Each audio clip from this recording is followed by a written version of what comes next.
ان 4 شادیوں کے ساتھ ساتھ جو اصل ایک خرابی کی چیز ہمارے یہاں ہے،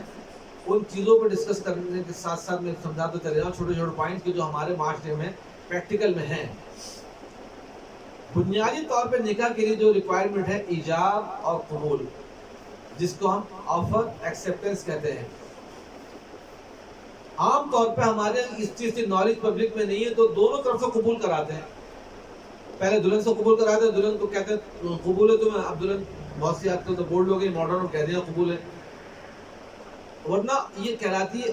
ایجاب، عربی میں ایجاب کہلاتا ہے، اس کو آفر کہتے ہیں کہ عورت یا بیوی یا لڑکی وہ آفر اس کی طرف سے ہوتی ہے کہ میں اپنے نکاح کی اجازت فلاں فلاں شخص سے دیتی ہوں۔ جب وہ لڑکی اجازت دیتی ہے تو آپ نے ہمیشہ دیکھا ہوگا نکاح کے لیے پہلے وکیل لڑکی کے پاس جاتا ہے، اس سے اجازت لیتا ہے، وہ زبان سے کہہ دے یا سائن کر دے یا خوشی کا آنسو ٹپکا دے، شریعت نے ان تمام چیزوں کو اس کا اذن یعنی اجازت قرار دیا کہ اس کی طرف سے نکاح کی اجازت ہے۔ نہیں کرنا کہ نکاح کر دے تو اس کے باپ کو بھی اختیار نہیں ہے کہ باپ بھی اس کا جبرن نکاح کر سکے، کہیں یہ نہیں ہے۔ یہ جو بہت سے مسکنسپشن پھیلاتے ہیں کہ اسلام نے زبردستی بھی نکاح کی اجازت دی، ایسا نہیں ہے۔ اگر لڑکی کی مرضی نہیں ہے، باپ کو بھی حکم ہے کہ پہلے لڑکی سے مرضی پوچھے، براہ راست نہ پوچھے تو اس کی والدہ کے ذریعے، اس کی سہیلیوں کے ذریعے، اس کے دوستوں کے ذریعے پوچھوا لے۔ اور آج کل کے زمانے میں بہت سارے طریقے، اس کی مرضی کا پہلے اشارہ مل جائے، پتہ لگ جائے، تو پھر وہ اس کی آگے شادی کی بات چیت بڑھائے۔ لڑکی اگر سکوت اختیار کرتی ہے، اس کے سکوت سے بھی پتہ لگ جاتا ہے، یعنی خاموشی سے بھی، کہ اس کی خاموشی کے اندر ایک تو ہوتا ہے اریٹیشن کے، ناراض ہو رہی ہے، چیخ رہی ہے، گھر میں غصہ ہو رہی ہے کہ ابھی مجھے نہیں کرنے، تو پتہ لگ جاتا ہے اس کی یہاں مرضی نہیں ہے۔ لیکن اگر اس کی خاموشی شرم کی وجہ سے ہے تو وہ اس دن شمار ہوتا ہے، اس کا نکاح ہو جاتا ہے۔ تو یہ ہوتی ہے آفر، کہ لڑکی کی طرف سے پہلے آفر ہوگی، اس کے وکیل وغیرہ یعنی مقصد گھر والے جو پہلے میسج کرتے ہیں وہاں سے آفر ہو گئی۔ تو ہوتا یہ کہ لڑکی کا وکیل ہمارے اصلی بنایا جاتا ہے، تو وہ ہمارے سیپریشن کا دستور تھا اور ہونا چاہیے اور ہوتا ہے، لیکن بہت ساری جگہ وہ جو ختم ہو گیا، چونکہ خود لڑکی محفل نکاح اٹینڈ نہیں کر رہی ہوتی ہے، جب مسجد میں نکاح ہے تو اس کا وکیل آ کے اس چیز کو سنتا ہے کہ بھی نکاح کرنا ہے، تو لڑکی اجازت لے کے آتا ہے، وہ اجازت لے کے آ کے پھر وہ اس کا نکاح اس کی طرف سے قبول کروا دیتا ہے۔ اس لیے وکیل کی ضرورت پڑتی ہے، ورنہ شریعت میں اصل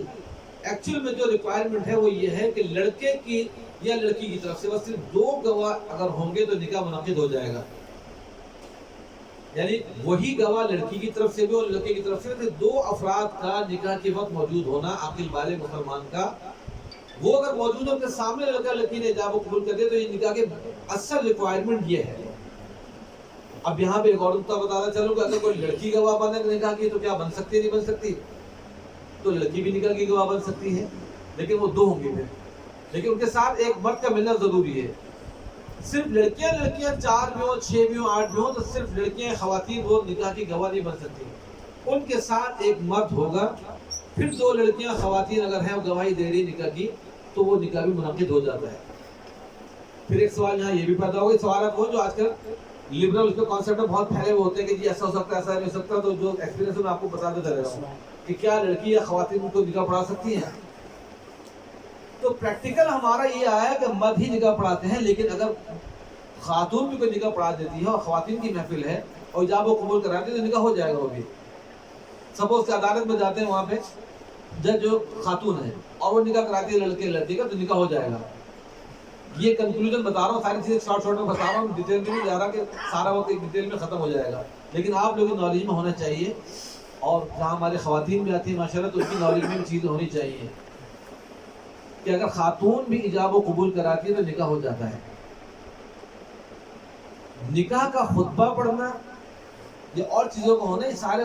مسنون مستحب اعمال ہیں، لیکن مین ریکوائرمنٹ میں نے آپ کو بتا دی کہ 2 گواہوں کا ہونا یہ مین ریکوائرمنٹ ہے، کہ وہ ہوں گے تو نکاح منعقد ہو جائے گا۔ اب بات چلی تھی کہ لڑکی کی طرف سے آفر اور لڑکے کی طرف سے ایکسیپٹنس، پھر وہ چیز جا کے لڑکے سے قبول کرائی جاتی ہے کہ فلاں بنت فلاں، اس سے آپ کا عقد نکاح اس مہر کے عوض کیا جا رہا ہے، آپ کو قبول ہے؟ وہ کہتا ہے کہ ہاں مجھے قبول ہے، کلیئر الفاظ میں کہے گا، یا میں نے قبول کیا، پاسٹ سینٹینس میں کہے گا کہ میں نے اس کو قبول کیا نکاح میں، یا مجھے قبول ہے، اس طرح کلیئر کہہ کے وہ اپنے نکاح میں لے گا۔ ایک مرتبہ کے کہہ دینے سے فوراً یہ دونوں کا نکاح منعقد ہو جاتا ہے، نکاح ان کا بندھن ہو گیا۔ اب اس کے اوپر اگر انہوں نے مہر رکھی ہے تو وہ مہر ڈیو ہو گئی، نہیں رکھی تو خود بخود مہر مثل ڈیو ہو جاتی ہے۔ مہر مثل کیا ہوتی ہے؟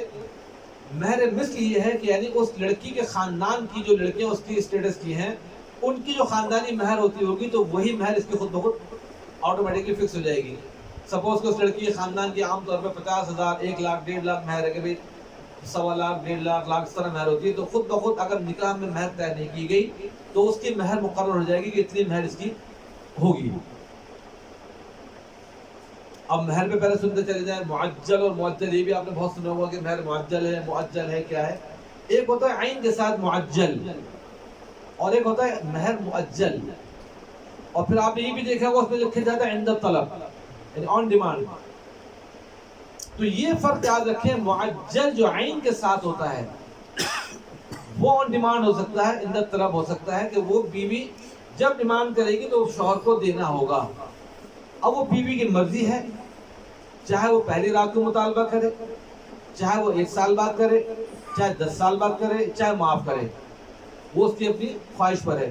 تو معجل جو عند الطلب ہو سکتا ہے مہر، کہ جی مہر معجل ہے، اور عند الطلب ہے کہ جب بیوی کو ضرورت ہوگی، محسوس کری، وہ مانگ لے تو مہر دے دیا جائے۔ اس کے اندر بھی ایک مسکنسیپشن یہ ہے کہ بہت سے لوگ سمجھتے ہیں کہ پہلی رات کو بیوی سے مہر معاف کرانا ضروری ہے، بعض لوگ بڑے دھون دھمکیاں دیتے ہیں کہ مہر معاف کرو ورنہ ایسا ہوگا ویسا ہوگا۔ تو مہر دینے کے لیے، معاف کرانے کے لیے نہیں ہوتی، یہ خوشی ہے، تحفہ ہے بیوی کے لیے کہ اس نے اپنی زندگی اب آپ کے نام کر دی۔ تو جس طرح ہم لوگ گفٹ دیتے ہیں نا، کہ جی سرپرائز گفٹ دے رہے ہیں، کوئی چیزیں لا کے اپنے چوچلے کر رہے ہیں، تو یہ شرعی ایک چوچلہ اس کے پالا گیا ہے کہ آپ کو شرعی طور پر اس کے نام نخرے اٹھانے کے لیے اما ابا کو چھوڑ کے اب آپ کو اپنی زندگی میں ان کر لیا، اور اپنے آپ کو پورا آپ کو سپورٹ کر دیا،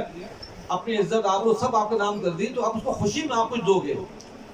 وہ ہے مہر۔ یہاں مہر کا کیا ہوتا ہے کہ جب مر جاتی بیوی پھر پوچھتے ہیں کہ جی بیوی سے شادی ہوئی تھی، 50 سال نکاح کو ہو گیا، بیوی مر گئی، اب اولاد ہے اس کی، تو کیا اس کی مہر جو ہے وہ ترکے میں تقسیم ہوگی نہیں ہوگی؟ ایسے بھی مسئلے آتے ہیں۔ تو وہ مہر کیا رہی جس کی خوشی نہیں ہوئی، تو مہر دے دیا جائے۔ دوسری بات یہ کہ وہ جو ہم زیورات دیتے ہیں نکاح کے اندر شوہر کی طرف سے، اگر اس کو ہم ڈیسائیڈ کر لیں، بیوی سے بات کر لیں، اس کے خاندان والوں سے بات کر لیں کہ سونے کے کڑے ہیں، سیٹ ہے، کہ بھئی ہم اتنی مالیت کا سیٹ یا اتنی چوڑیاں وہ بطور مہر کے آپ کو دے دیں گے۔ سپوز کہ 2 لاکھ مہر طے ہوئی، تو ہم نے کہا 2 لاکھ کی چوڑیاں سونے کے بنوا رہے ہیں، وہ بجائے کیش میں دینے کے 2 لاکھ کی چوڑیاں تمہیں نکاح میں جو دے رہا ہوں وہ مہر کنسیڈر کر لینا۔ بیوی نے خوشی سے کہا ٹھیک ہے مجھے منظور ہے، وہ مہر ہو جائے گی اس کی۔ تو اس کا ہوتا ہے کہ لکھتے ہیں 2 لاکھ بصورت طلائی زیورات ہم نے یہ ادا کر دیا، ہو گیا، معاملہ حل ہو گیا، خوشی بھی ہوگی لڑکی کی خوشی زیادہ تر کسی سے ہوتی ہے، سونے سے یا کیش سے۔ دوسرا ہے مہر مؤجل، حمزہ کے ساتھ۔ مؤجل جو ہوتا ہے مہر مؤجل، یہ ہوتا ہے تاجیل سے، اجل آپ کو کہا جاتا ہے، سب سنا ہوگا نا اجل، کہ اس کی اجل آ گئی، اس کا مطلب ہوتا ہے فکس وقت، فکس ڈیوریشن،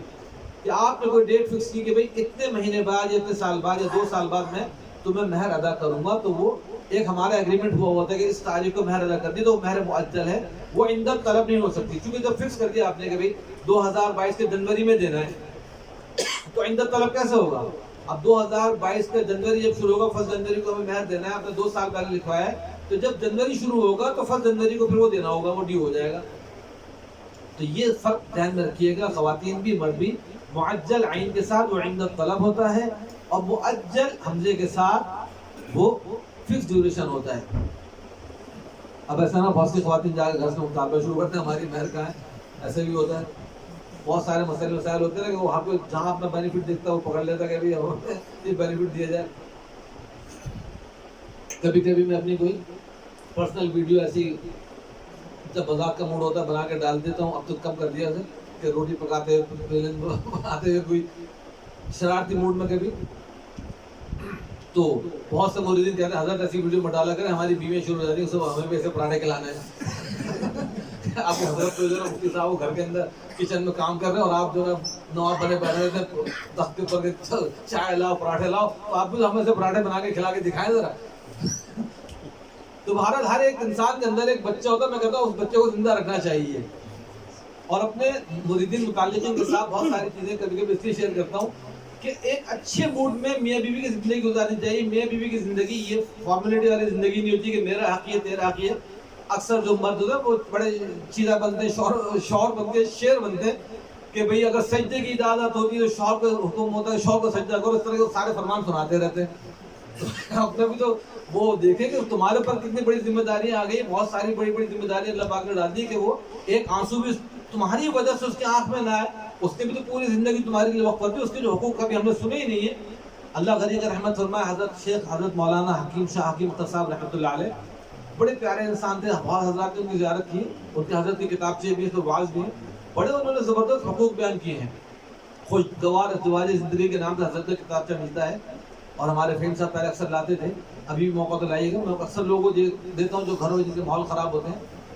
تو بہت پیارا رشتہ ہے. تو مہر کے اوپر بات شروع تھی, معجل اور معجل کی. یہ پیار محبت کے رشتے ہوتے ہیں کہ اس طرح پیسہ دیا جائے, اس پہ خرچ کیا جائے. یہ ہو گیا مہر کا معاملہ. کہ مہر ہوگی, ایجاب و قبول ہوا, نکاح ہو گیا. تو بہت سے مرد پریشان ہے, دوسری شادی کے ٹاپک پہ نہیں آ رہے, ادھر ادھر گھمائے جا رہے ہیں. دوسری تیسری شادی